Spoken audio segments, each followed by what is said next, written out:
So today's a bit different. We have a Beats Pill 2. The zipper on the case here is busted, but that isn't really up my alley. Looking at the unit, the grill on each side has some dents, but nothing too major. Our main issue is going to be right here. This micro USB is just completely destroyed. Here's a close-up of the obliterated port. I don't know how this could even happen, but man, would I love to hear the story. To start disassembly, I need to remove the rubber foot.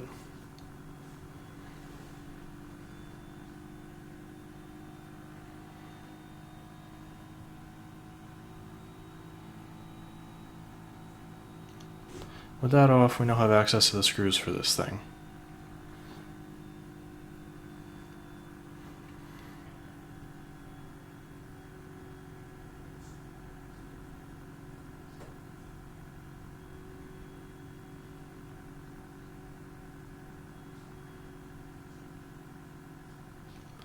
And with the 3 rings removed, we can now focus on the 4 screws that are holding it shut.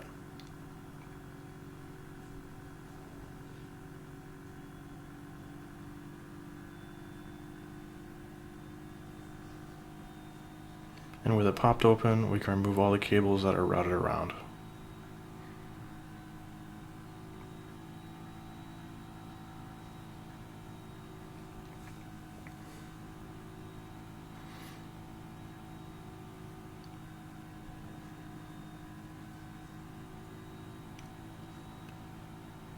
Now with the 2 halves separated, we can remove the 3 screws that are holding in the PCB.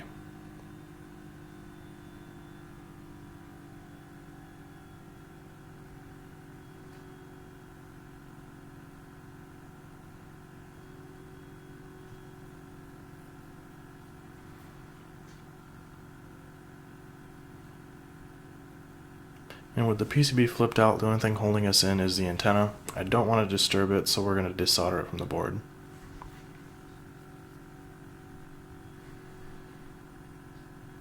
Now this PCB has 2 areas of heavy glue. One was on the antenna, and I forgot to record the removal, and the other I can demonstrate on, and it's covering the board for the charging port that we're going to have to remove. Now, a soldering iron would work better on this particular ribbon. I was trying to be too clever with the hot air here.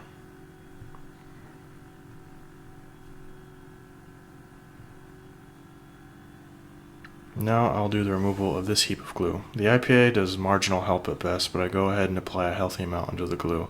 Then it's just a slow process of lifting and pulling while making sure to avoid any components.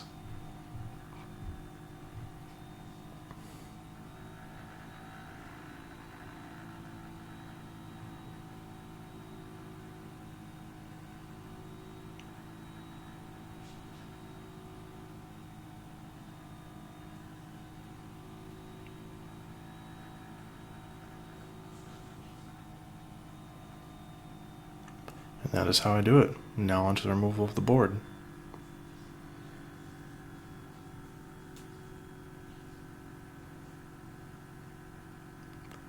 Now I'm not sure what kind of solder they used here, but it's safe to assume it's lead free.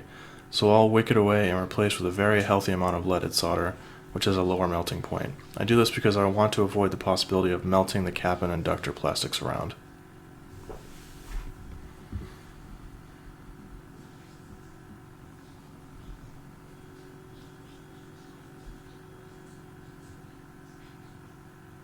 I wicked the solder up because of how close it was getting to the shorting those 2 smaller caps, but we'll start over and continue.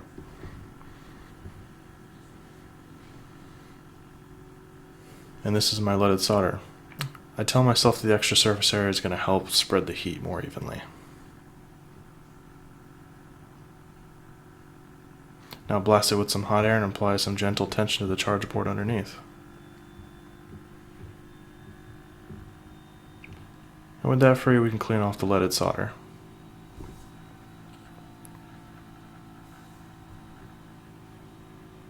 Now I'll give the flux residue a cleaning and possibly remove more solder from the pads.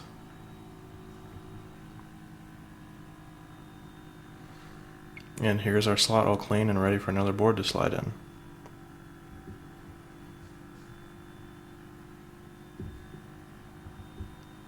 I've got a donor board on hand that had a nice charge board, so I've snatched that one to replace here.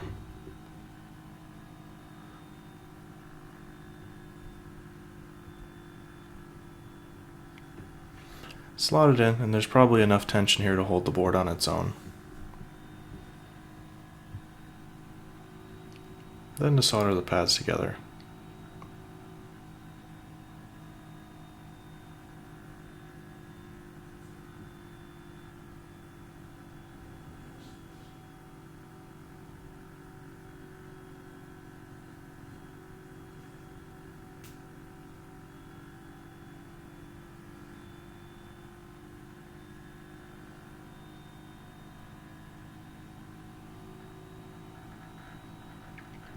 Also get these pads ready for the antenna to come back in.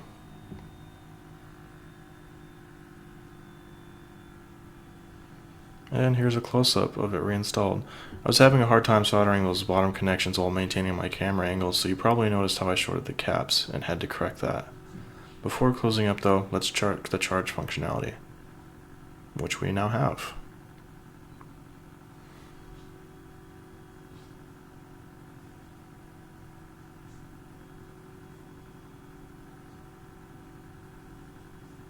Solder the antenna back in place.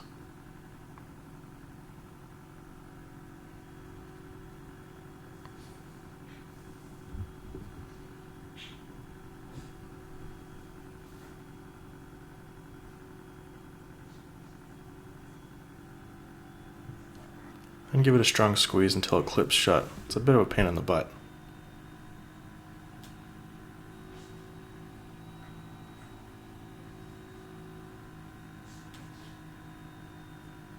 Remove all this old adhesive from the foot, and it's all completely shot now.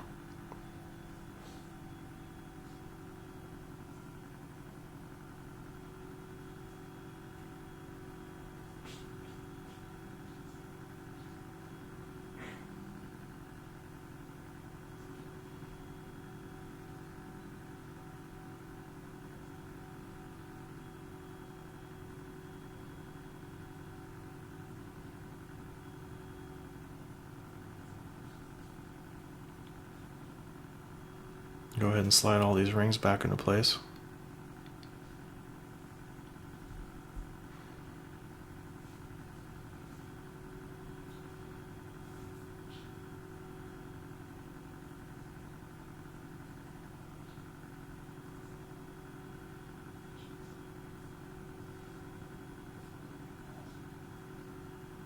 And now we can give this thing some time to charge.